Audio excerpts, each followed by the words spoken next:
Greetings and salutations! It is I, Professor Macabro, here with Day Dos of Action April. Yes, the month where we will be talking about action movies. Let me ask you a question though. Do you play roulette? Well, let me give you some advice.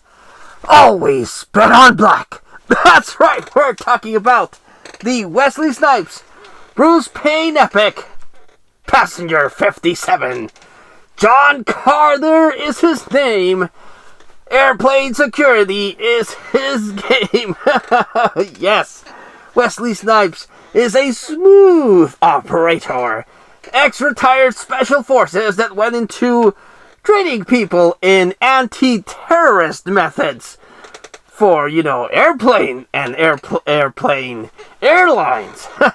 Yes, but little does he know that Bruce Payne, who plays Charles Rane, is a terrorist that specializes in airplane hijackings. And you would imagine it's, probably not a good idea to have your terrorist that specializes in hijacking airplanes travel through airplanes, especially not letting people know on what's actually going on. But, that's how the FBI used to work back in the day. Thankfully, Wesley Snipes, John Carter, is on the case. He is also traveling, as luck would have it, on the same plane. And, as, unfortunately, Rain's Reign of Terror is starting, he's on the bathroom, but that allows him to escape. Now, while I am a professor, I am not some sort of physicist or rocket scientist genius person. But in this movie, there are gunshots fired within a pressurized airplane. Now, again, I'm no big fancy scientist person, but I would imagine that would be no bueno for anyone within this pressurized airplane to have a gun fire off. But that's real life logic, and this is movie logic. A lot of, gunshots are happening within this planes, and everything's okay. So, movie logic. But Wesley Snipes, John Carter, is on the case and puts a stop to Charles Rane's, again, Reign of Terror. And I cannot believe I have seen this numerous occasions, and every time I see Elizabeth Hurley pop up, I'm blown away, and I'm like, holy shit, that's Elizabeth Hurley, before she got all super hot after appearing in Bedazzled. I don't know. Elizabeth Hurley has that beautiful British female accent that I just adore. But she has been at her peak hotness in Bedazzled. But in this one, it's not what I will probably say one of her earlier roles, but there is another movie that I have with her called Kill Cruise. And that's probably one of her really early roles. But she was in Passenger 57 as a stewardess that, spoiler alert, is actually in cahoots with Bruce Payne's character, Charles Rane. And if you saw the trailer, well, that got spoiled, as trailers tend to do. That got spoiled.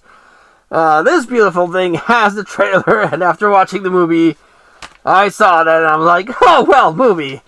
Good job there, movie. Big shot, executive producer. You spoiled the Elizabeth Hurley reveal. Good job.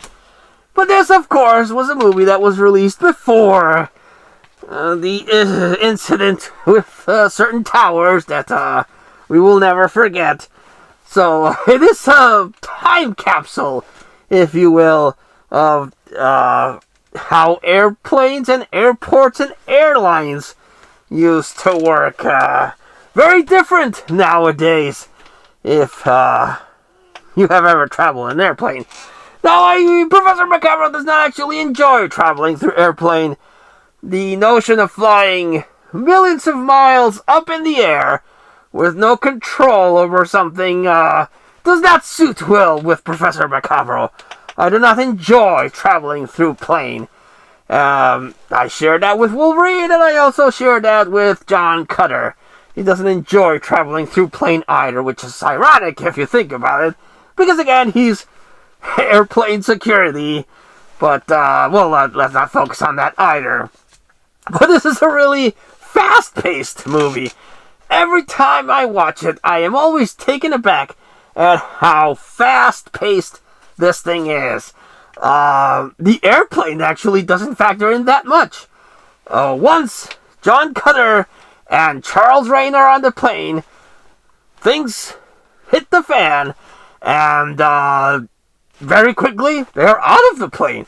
I guess filming in an airplane or an airplane set might have proved too difficult with the logistics of shooting a gun again in a pressurized cabin. So they quickly take the action out of the plane, and then take the action back in the plane, and then everything gets resolved. And Bruce Payne has his own bad guy falling through a very high height to his demise. Much like that happened on Die Hard and happened to the Joker. And so many other villains. He also meets his demise in a very high altitude with dodgy green screen, but still, very fast-paced movie. I like revisiting this whenever I can because, again, I am always taken aback at how fast-paced everything goes.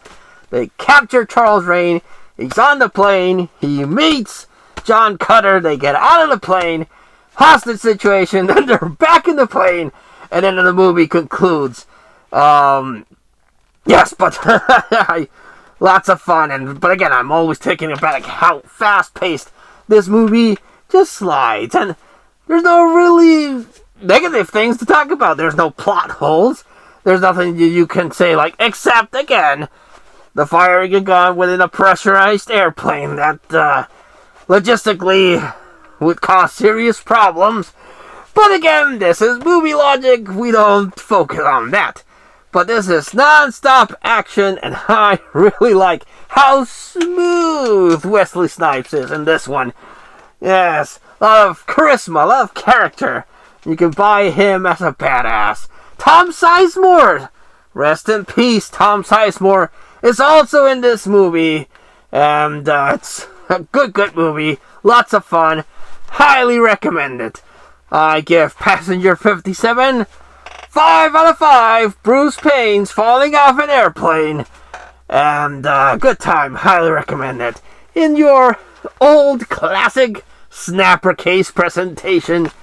Special features has a trailer, has filmographies, has some text behind the scenes. I don't know if this has ever gotten a Blu-ray release with updated special features. I've only seen it in the old Snapper case, and I love it. So, Passenger 57 is the showcase for Day 2 of Action April. Yes, let me know if you've seen Passenger 57, and what do you think of said movie? Let me know in the comments down below.